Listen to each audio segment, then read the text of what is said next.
바다에서 안전하게 수영하는 방법. 바다에서 헤엄치는 법을 배울 때는 안전을 가장 우선적으로 생각해야 한다. 수영장과 달리 바다에는 해류의 영향으로 인해 수영하기가 훨씬 더 어렵다는 점을 기억할 필요가 있다. 이 글에서는 바다에서 안전하게 수영하는 방법에 대해 다룬다. 바다는 예술가들에게는 영감의 대상이자 여행객들에게는 휴식을 제공하는 피서지이며 그리고 수천 명의 사람들에게 중요한 생계터이다.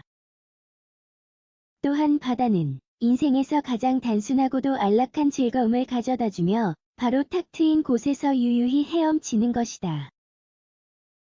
아직 해본 적이 없다면 아래에 소개될 바다에서 수영하는 방법에 대해 자세히 살펴보자. 안전하고 즐거운 바다 수영이 되려면 어떠한 위험을 어떻게 피해야 하는지 확실하게 알아두는 것이 매우 중요하다. 바다에서 안전하게 수영하는 방법. 지레 겁먹을 필요는 없지만 바다에서 수영하는 법을 배울 때는 안전의 중요성을 숙지하며 매우 조심스럽게 행동해야 한다. 경솔함이나 무지로 인해 얼마나 많은 사람들이 바다에서 헤엄치다 목숨을 잃었는지 모른다.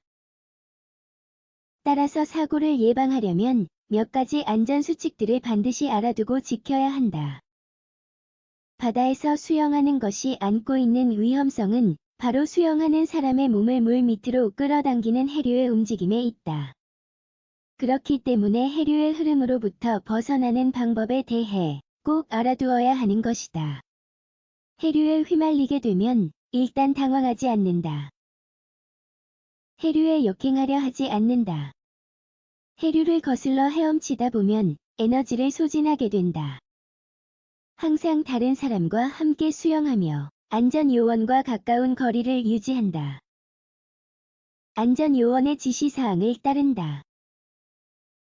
수영 지점이 안전하거나 위험한 정도가 깃발색으로 표시된 곳이 많다. 만일 해류에 휘말리게 되면 해변과 평행하게 헤엄치다가 파도가 약해진 틈을 타 해변 쪽으로 헤엄쳐 나온다. 수영 중 힘이 빠지게 되면 팔을 흔들어 신호를 보내거나 큰 소리로 도움을 요청한다. 바다에서 수영하기 전에 해야 할 일. 당연한 소리겠지만 바다 수영을 위한 교습을 미리 듣는 것이 매우 중요하다. 처음에는 수영장과 같이 폐쇄적인 환경에서 시작하는 것이 가장 좋으며 다음과 같은 요소들이 없어야 한다. 해류 차가운 온도 파도와 부력 차이 두려움 위험성 해파리 물고기 또는 산호. 수영은 전신 근육을 단련하는 운동으로 건강에 커다란 혜택을 가져다 준다. 특히 수영은 전적으로 사용 기술에 의해 결과가 좌우되는 스포츠이다. 정확한 움직임은 매번 손발을 놀릴 때마다 엄청난 에너지를 절약할 수 있게 한다.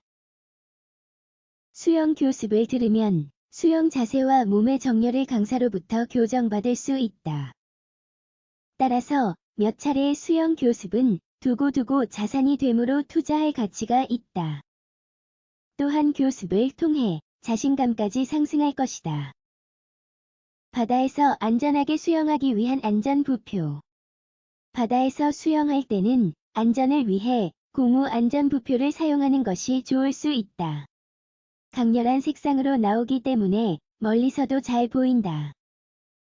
또한 손목에 끈으로 부착시켜 열쇠나 휴대폰 등 작은 소지품을 휴대하는 데에도 편리하다. 부표는 수영하다 탈진하는 일이 생겨도 계속 물에 떠 있을 수 있게 해주므로 한결 안심이 된다. 바다 수영에 도전하고 싶다면 안전부표를 반드시 착용하자. 정확한 호흡법 배우기. 마지막으로 바다에 수영하러 가기 전에 제대로 된 호흡 기술을 배우는 것이 필수적이다. 수면 위에서 숨을 쉰 다음 물속에서 숨을 참는 것을 몇 차례 연습한다. 어떤 사람들은 입으로만 숨 쉬도록 훈련하기 위해 나잘 포셉을 사용하기도 한다. 무엇보다도 바다에서 수영하는 것은 어디까지나 몸을 단련하면서 자연을 만끽하는 건전한 유희가 되어야 한다. 항상 주의를 기울이며 상식적으로 행동하고 문제가 생겨도 침착하게 대응한다. 바다 수영은 오로지 바다만이 줄 수 있는 상쾌함과 해방감을 온몸으로 느끼는 환상적인 체험이 될 것이다.